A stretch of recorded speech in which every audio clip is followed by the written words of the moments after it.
West Indies win the first test match by 7 wickets. We're really moving now, people. Walk with me. We rule the cricket world.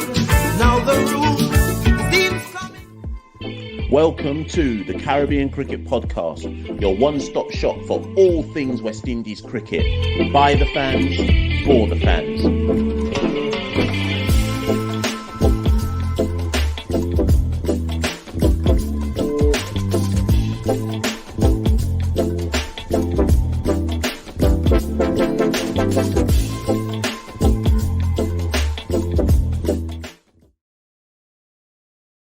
Yes, people. It's Machel St Patrick Hewitt, one half of the Caribbean Cricket Podcast.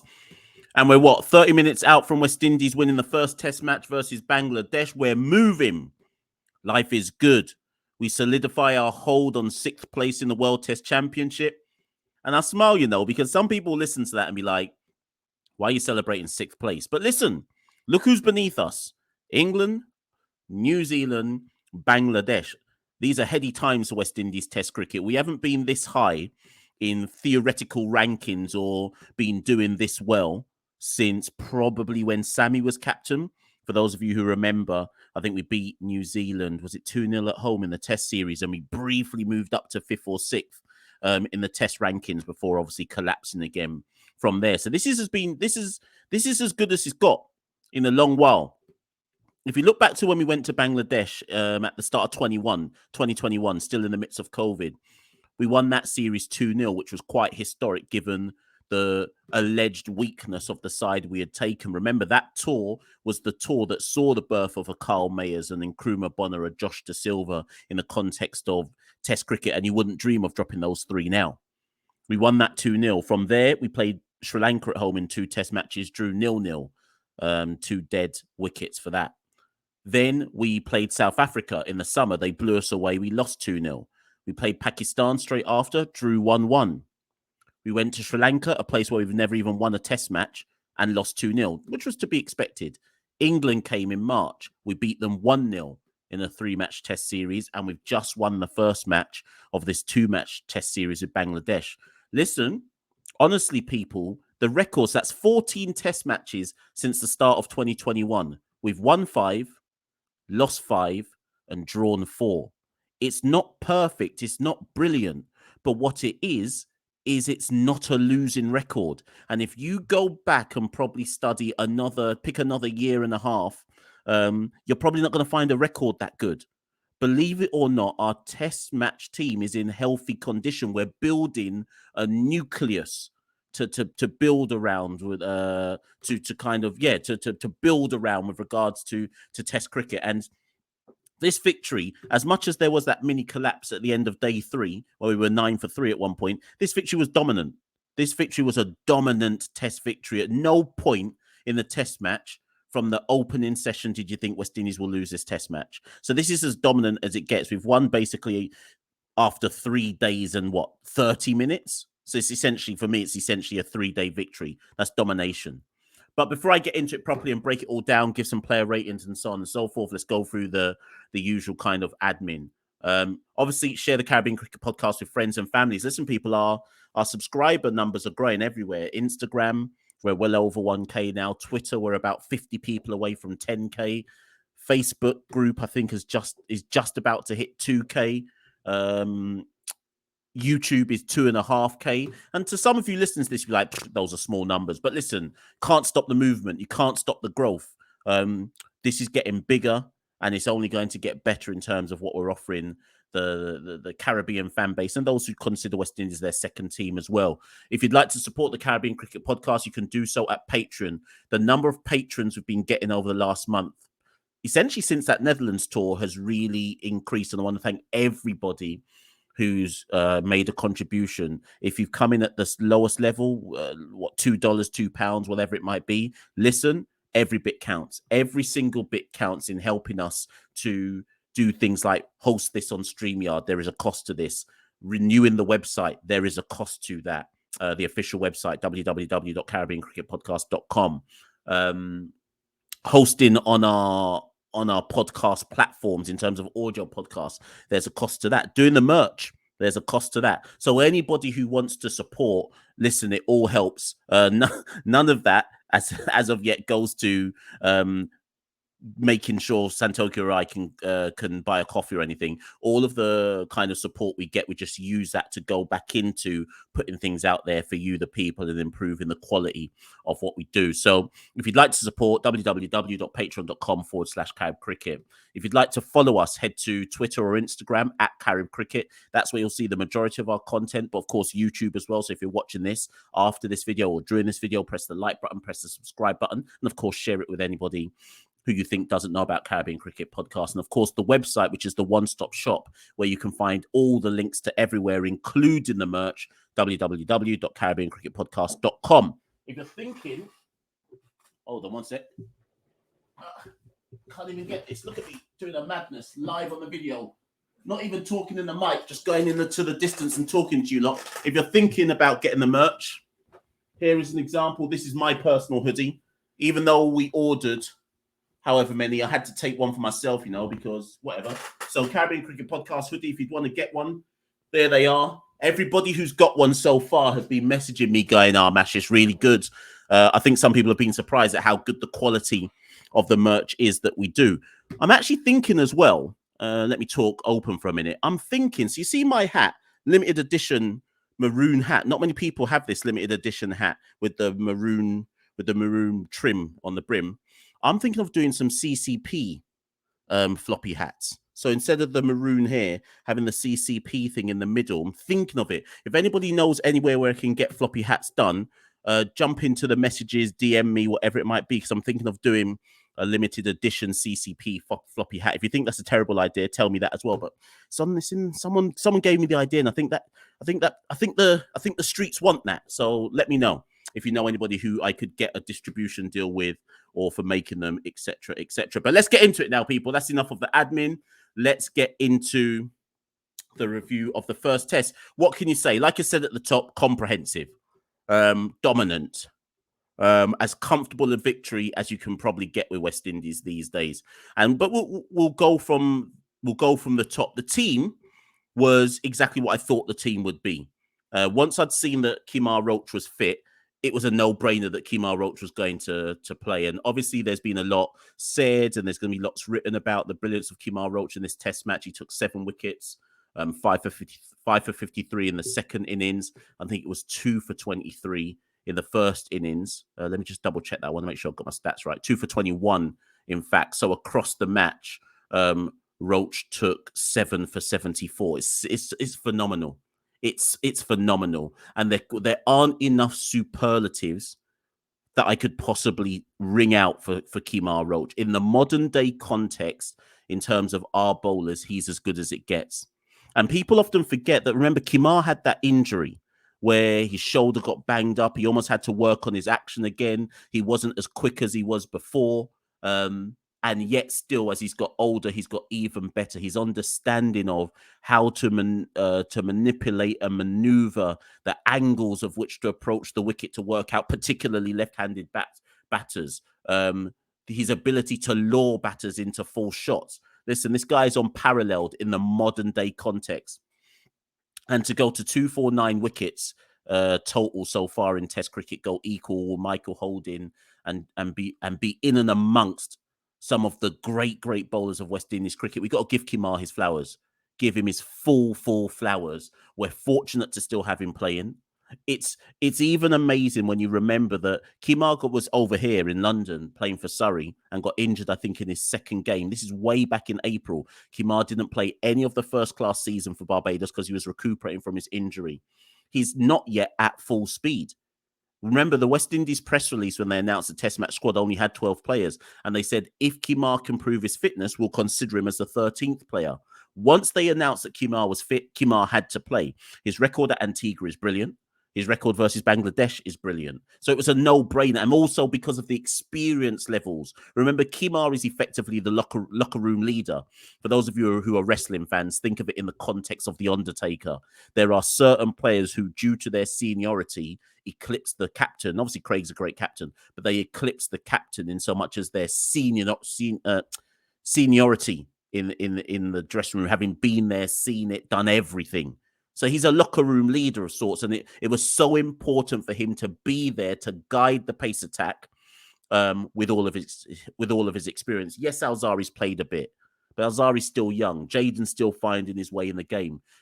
We would not have been anywhere near as effective without Kemar in that bowling attack. So full kudos to Kemar Roach. And in fact, he got the man of the match, and that's totally deserved. Like I say, 7 for 74 across the match, simply phenomenal. And let's continue to give Kemar his full flowers for as long as we've got him. Maybe 3 more years is maybe all we're going to get from Kemar in international cricket, particularly Test cricket. He's obviously aiming for 300 wickets. He should get there, barring any major injuries. So more life for Kemar Roach and more wickets. But going back to the first innings, because that's where the Test match started. And if we're really, really going to be honest, the Test match was over inside, the first hour of play, maybe the first 2 hours of play. Like Bangladesh were 45 for 6 by the 15th over of the match. The Test match was over from them. Remember we did the West Indies versus Bangladesh Test match preview pod. If you haven't listened to it yet, it's available now on all the audio platforms. It's available on our YouTube platform. So whatever you prefer to listen to, go listen to it. And that was episode 66. We invited the 2 Bangladesh experts over here, Roshan Alam and Tawhid Qureshi. Both of them run very good podcasts on Bangladesh cricket. Roshan runs the Bangla Cricket Podcast, and Tawhid runs Sight Screen Cricket Journal. You can follow both of them on Twitter, etc., YouTube, etc. And both of them had said the Bangladesh tail is awful. So once Bangladesh, after 15 overs, got to 45 for 6, you kind of knew, we've won this, because there's nothing that the Bangladesh tail is going to be able to do to help Shakib, who was in at the time. Shakib obviously had to play a counter-attacking innings. In that first innings, Bangladesh recorded 6 ducks. Awful.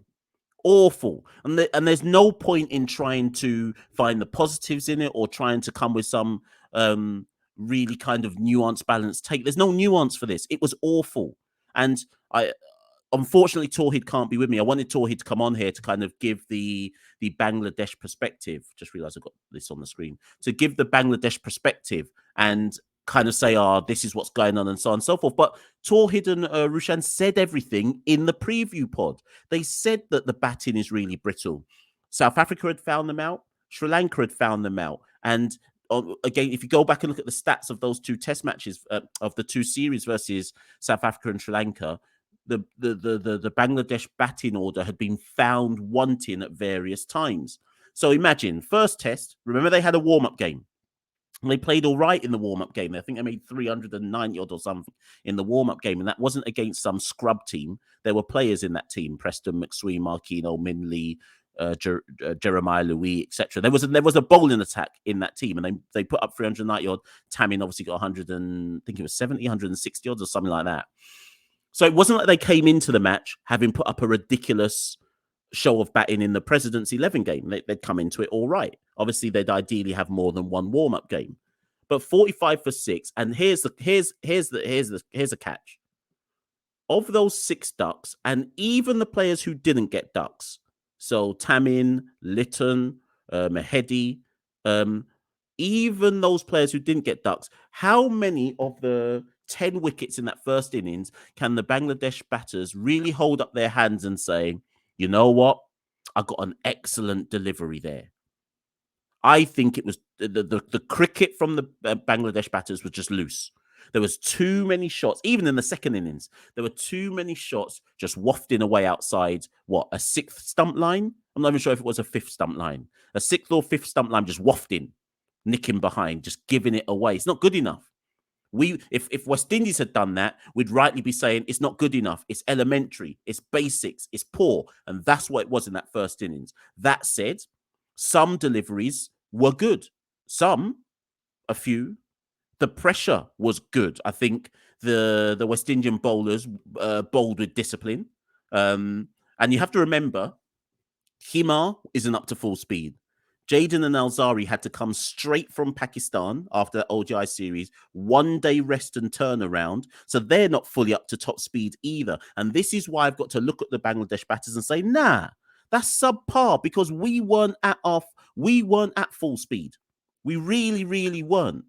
Mayers came on. He had the ball on a string, nibbling off the seam. He's an excellent bowler, Mayers. I don't know when the penny's going to drop and everyone's going to start saying it. And I know we describe him as golden arm, and I make no apologies about that. Because the reason why I describe Mayers as golden arm is because of his ability to take wickets at crucial times. But that doesn't underestimate the fact that he's still a skillful bowler in and of itself. But I call him golden arm because he's not a frontline bowler. You turn to Kyle Mayers as a partnership breaker, and he is excellent at that. His ability to control the ball and use the seam for slight deviations off the seam and lure the batsman in. It's brilliant. It's truly brilliant. And we have to remember that Mayers used to bowl more than he used to bat. So this isn't like he's coming at it as some novice who's suddenly learning how to bowl. But all of them chipped in. Kemar 2 for 21, Jaden 3 for 33, Alzari 3 for 33, Mayers 2 for 10. So the pace attack did the job. They just blew Bangladesh away. Shakib, his lone hand of 51, counter-attacking, punchy innings. What you'd expect to see from Shakib was good, but no one stuck with him. So from the minute Bangladesh were all out for 103, 32 overs. Sorry, you bat 32 overs in a test match. That's woeful. Woeful. First day, when we were batting by, were we batting by tea time or before tea? I can't even remember. So 32 overs, 103. So West Indies then come out to bat and the cussing starts. Why did the cussing start? Because Brathwaite and Campbell went at a snail's pace in their innings. Snail's pace cricket. By the time John got out, it was an unfortunate way to get out, defended the ball, sneaked under his bat, rolled through his legs and onto the stumps at snail's pace before he could stop it. We were 44 for 1 off 25 overs. So our run rate was like 1.8. It was a go slow procession with John and Craig. And even when Raymond came in and Nkrumah came in, and even Jermaine, when they came in across day 1 and day 2, we weren't batting at a fast run rate at all. Craig's 94 came off 268 balls. But as anybody who follows us on Twitter will know, I was backing it. I was fully backing it. And the reason I was backing it was because, and I think I need to explain this, because in one of the tweets I put, West Indies first have to not lose to win. And I think some people misinterpreted what I meant by that. That doesn't mean I'm saying they must play defensive cricket. No. What I mean is first put yourself in a position where you can't lose the test match. Then go about being aggressive and trying to set a high target and so on and so forth. But I think also some of the criticism, and Curtly Ambrose as a person leading it on TV, and there were plenty of people who added us on Twitter saying, yeah, I agree with Curtly, so on and so forth.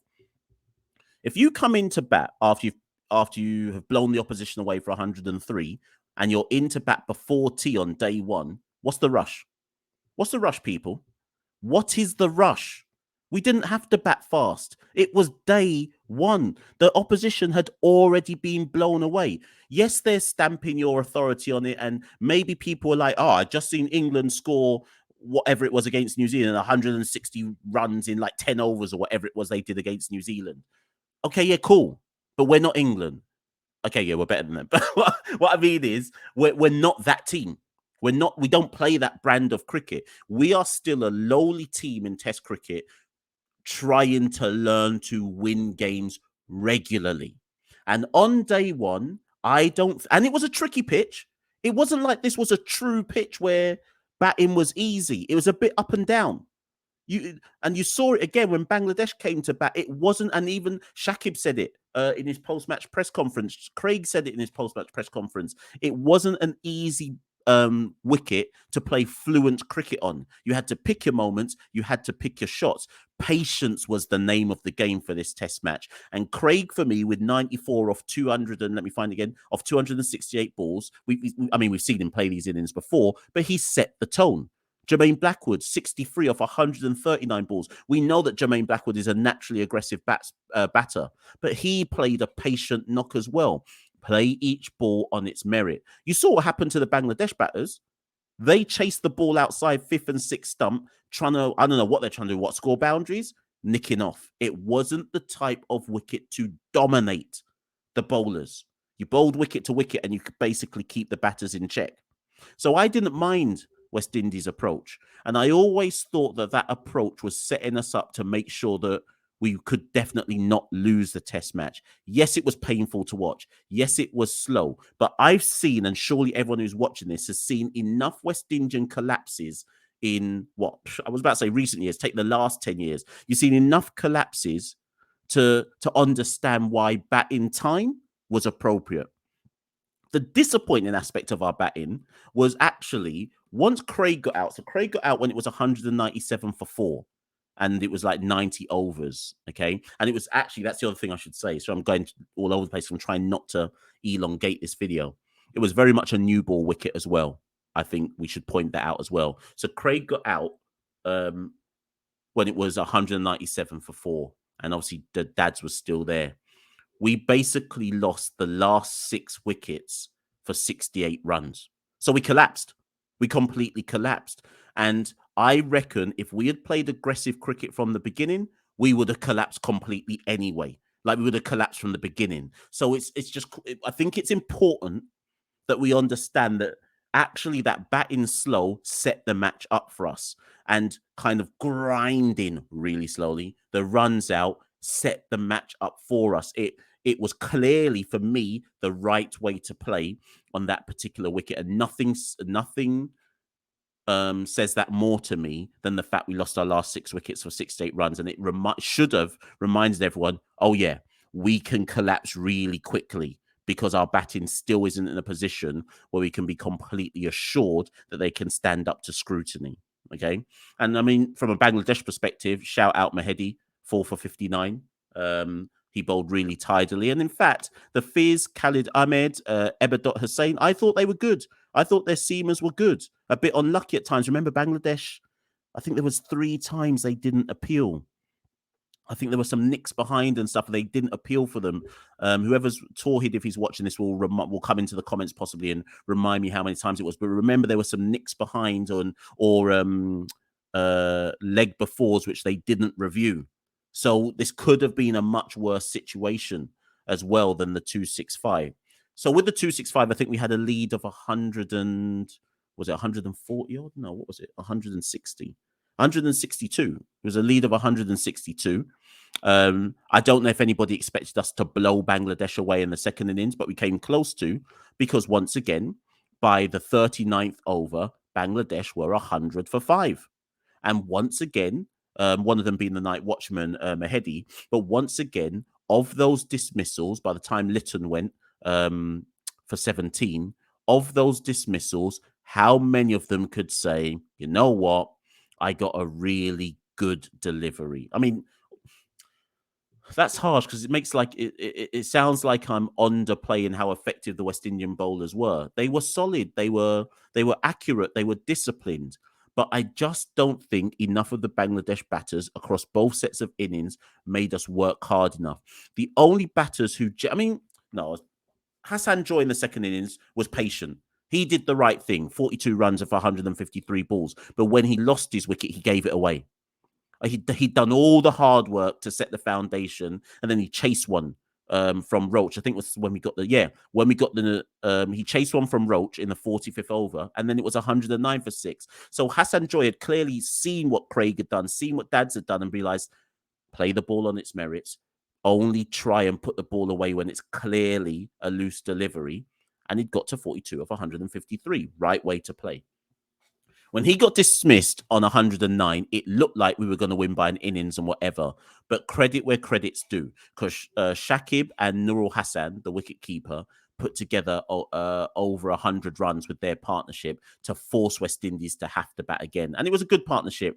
All of the players who've been interviewed about it said basically, once the ball got soft, it was much, much easier to bat on the wicket. In relation to it being it was very much a new ball wicket. So Shakib got 63, Al-Hasan got 64, and they basically put us in a position where, okay, West Indies are gonna possibly have to chase a tricky target here.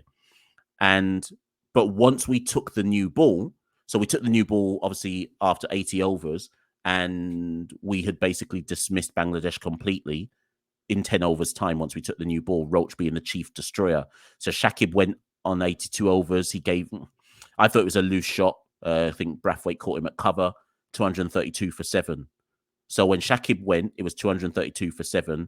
Bangladesh managed to add 30 more runs for the last 3 wickets. That point that Tawhid and Rushan's made again, the tail basically didn't even... I don't think they know how to hang around. It's not that they didn't try to hang around. I don't think they know how to.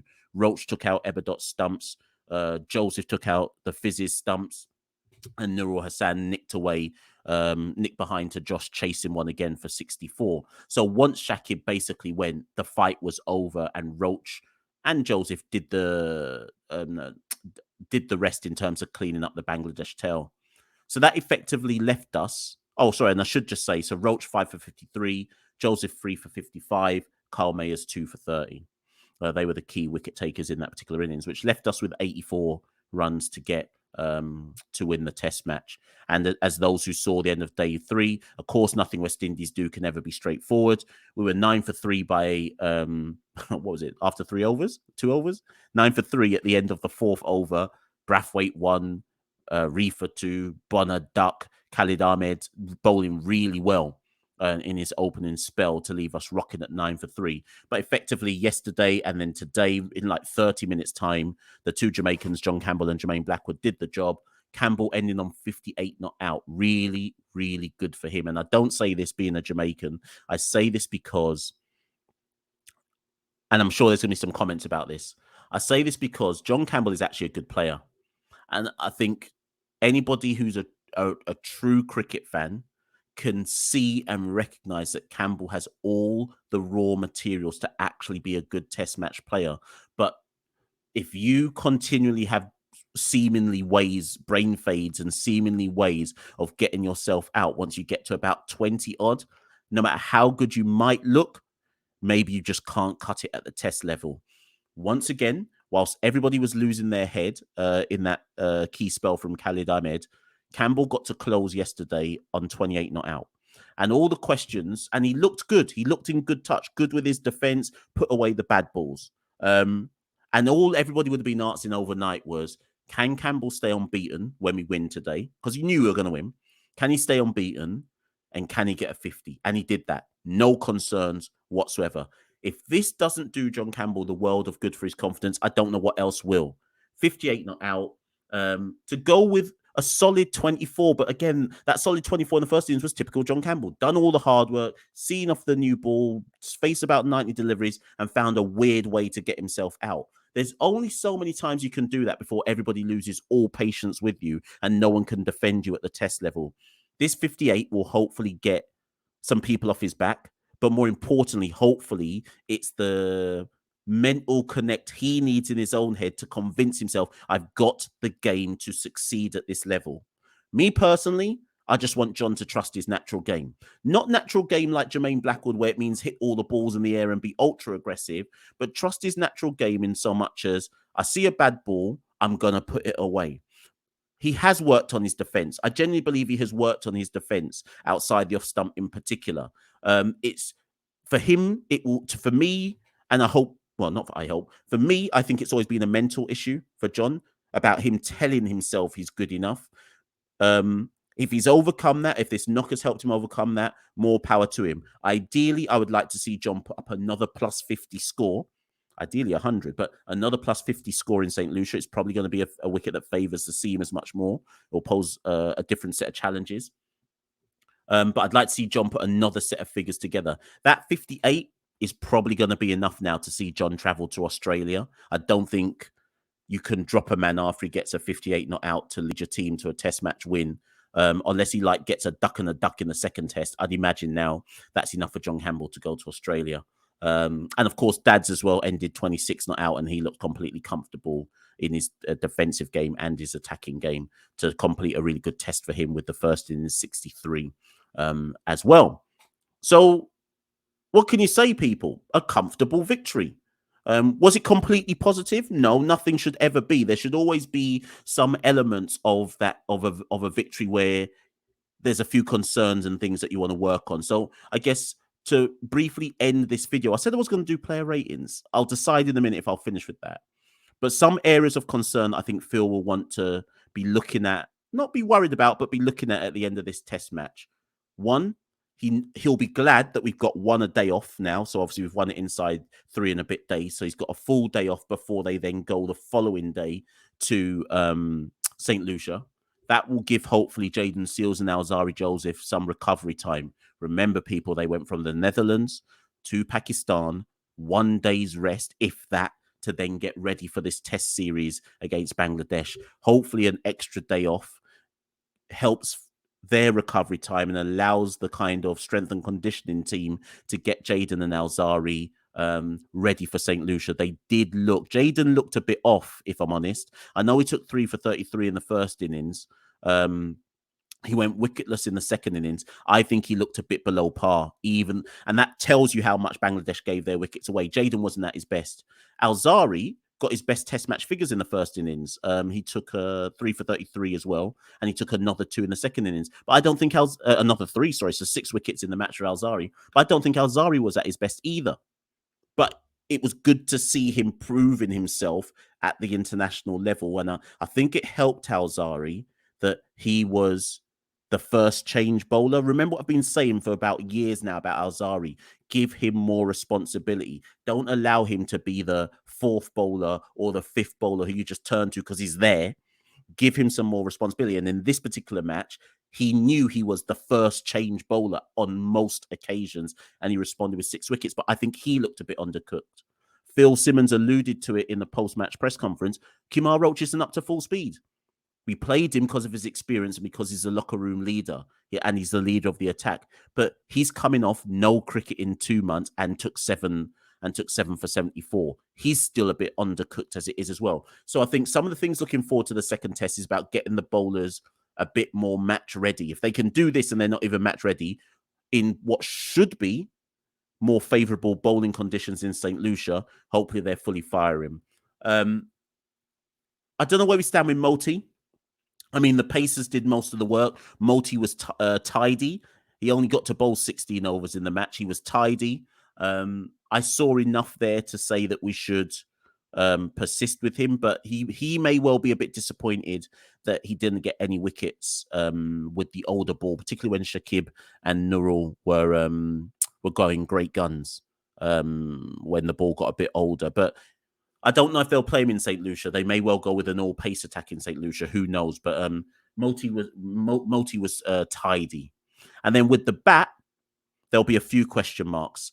I think the team will be a bit disappointed that once, like I said, Brathwaite got out in that first innings, we lost what? Sorry, trying to remember. What did I say? We lost our last 6 wickets for 68 runs. So there'll be some concerns that Mayers didn't score, Josh didn't score, Alzari didn't score, Kemar didn't score. And if it wasn't for Gudakesh Moti's 23 not out of 21 balls, 265 may well have been a bit of a myth. We maybe would have been all out for 240, which might have made the game a bit more interesting, possibly. Raymond Reefer was trusted at number 3. I didn't agree with that. I'll be open. I didn't agree with putting Raymond Reefer at 3. I could care less that he batted at 3 for Barbados in the first class season. I know he got 100 in the President's 11 game versus England before that test series. But hand on heart, who considers Raymond Reefer a number 3 batsman? You might consider him a number 3 batsman at regional level. Do you consider him a number 3 batsman at test level? I think, personally, it's my opinion, I think that was setting Raymond Reefer up to fail by putting him at number 3. And let me give you a bit more explanation. You have Nkrumah Bonner and you have Jermaine Blackwood, both more experienced at the international level than Raymond Reefer, right? Blackwood, generally speaking, bats 3 for Jamaica. Bonner bats 4 for Jamaica and has sometimes batted 3 for Jamaica. Both of them have test match hundreds. Both of them have played under far more pressurized situations than Raymond Reefer. Would it not have made sense to put Blackwood or Bonner at 3 because of their experience levels and put Raymond Reefer in the middle order? Me personally, I didn't like that decision. I really didn't like that decision. I'm not sure that was the best thing to do to Raymond Reefer. Obviously, he only scored 11 and 2. We can't judge him just off that 11 and 2, and he should get a go again in the second test. But I'm not loving him at number 3. And hopefully he'll make me shut my mouth in the second test, but I'm just not loving it. I'm not convinced. Obviously, when Jason Holder comes back, does that immediately mean Raymond's out the side? Probably. But the only way for Raymond to make it a difficult decision to drop him when we next play Test cricket is if he scores big runs. And my thing is putting him at number 3 and clearly using him just as a batter because he only bowled 5 overs in the whole Test match. So clearly they used him as an out-and-out batter. Was that the best thing to do for him when you've got experienced batters coming in on beneath him? I'll be really interested to see what people think about that in the comments below. Let me know what your views are on that, because that's a debate in and of itself. Other than that, I think Bonner will be disappointed. Only got scored 33 in the first innings, got bowled, got a duck in the second innings, got bowled. So he'll be a bit disappointed, but you have to remember as well, Bonner was one of the players who went to Netherlands and Pakistan as well and had about a one-day prep before this Test match. So I think you can excuse Bonner. And like I said earlier in the piece, Mayers, De Silva, Joseph, Roach, 8 runs between 4 players in the lower middle order. I think they will be disappointed with that from a batting perspective. So it's not all perfect. As much as it was, in some ways, if you can win so dominantly without even really having many players being perfect, that's a good sign.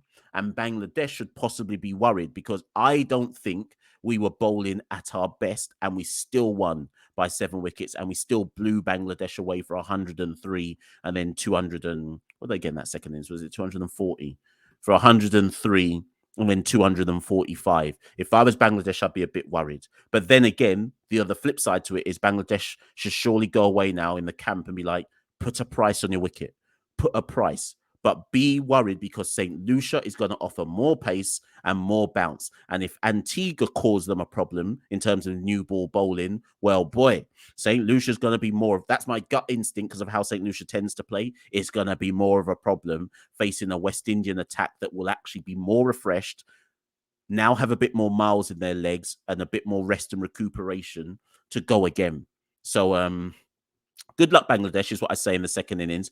But don't fall into the trap, West Indies, of thinking you're significantly above Bangladesh. And this shows that we can win again when we're carrying some players who are subpar.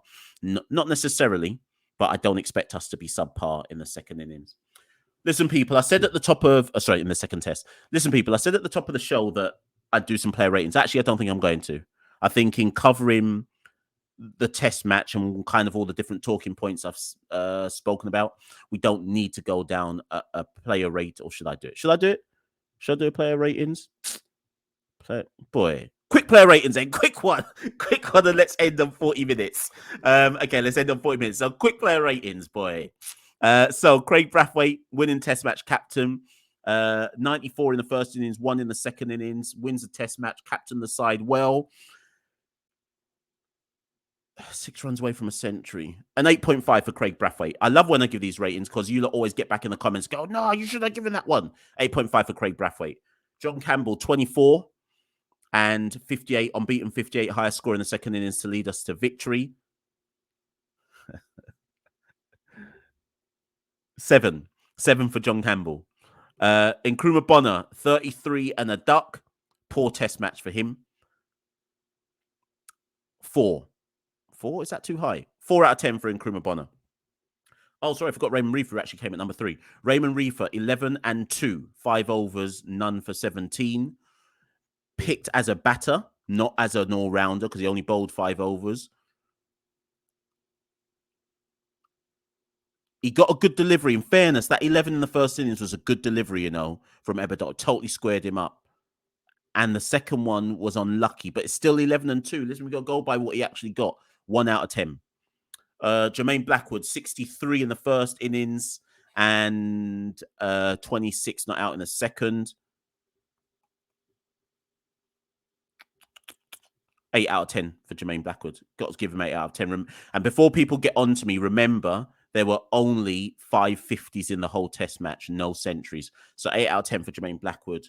Carl Mayers, 7. He only batted once, 7. But with the ball, he took 4 wickets for 40 runs. He's turning into a bowling all-rounder who comes in at number 6 or 7. For what he did with the ball and, again, getting crucial wickets at crucial times, despite not scoring with the bat. 7 or 7.5 out of 10. Who comes after Mayers? Is it Josh? Josh De Silva. He got a 1. He only batted one time, got a 1. How many catches did Josh take? 1, 2, 3, 4 in the first innings, and then the second innings, 7. 7 catches in the match, 1 run. One of those catches was a stupendous, can't remember who it was off, but that stupendous one-handed catch. Only got to bat 1 time. How much do you give 7 catches in the match? How much? It's interesting. I'm interested to see what people say for Josh's rating. Good behind the stumps. Is 7 too high? 7 catches? Is 7 too high? Let's give 7 because of the 7 catches. Alzari Joseph, no runs with the bat. 6 wickets in the match for, let's see his total match figures. 6 wickets for 88 runs. 6 wickets for 88 runs. No, that's good from Alzari, man. Come on. 6 for 88 runs. 9 out of 10. 8.5. 8.5 for Alzari Joseph, because I don't even think that was him at top speed. Kemar Roach, 7 wickets at 74 runs. 9 out of 10. Basically, blew when he took the second new ball yesterday. That's what won the test match. His spell with the second new ball, got Shakib, got Al-Hasan, got Al-Hasan. 3 wickets and new ball, and basically ensured that Bangladesh couldn't even pose any challenging target for us at all. 9 out of 10 for Kemar Roach. Jaden Seals, he was below par. I think he would say it himself. He looked tired. He looked like he was lacking a bit of zip. 3 for 78 across the match. I mean, it's still good. 3 for 78 across the match, but he, by his own admission, I think he'd say he was below par. 6 for Jaden Seals, maybe 6.5. Multi only had 16 overs, none for 43. He was tidy. We'll give him a 6. Oh, but the 23 runs of 21 balls, we'll give him a 6 out of 10. We'll give him a 6 out of 10, maybe a 6.5 out of 10 for that. And that's it. I think that's everyone. Have I covered everyone? Let me just quickly look, see if I've missed anyone out. Let me just quickly look, people. I think that's everyone. Yeah, that covers everyone in the test match. So do let me know in the comments below what you feel about those particular match ratings. You may or may not agree. And of course, if you haven't done so at any point in this video, press like, press subscribe, share it with a friend, family, etc. Tell them to follow the Caribbean Cricket Podcast. And we'll see you soon for the second test match between the West Indies and Pakistan. Thank you and good night. We rule the cricket world. Now the rules seem coming. Welcome to the Caribbean Cricket Podcast, your one-stop shop for all things West Indies cricket. By the fans, for the fans.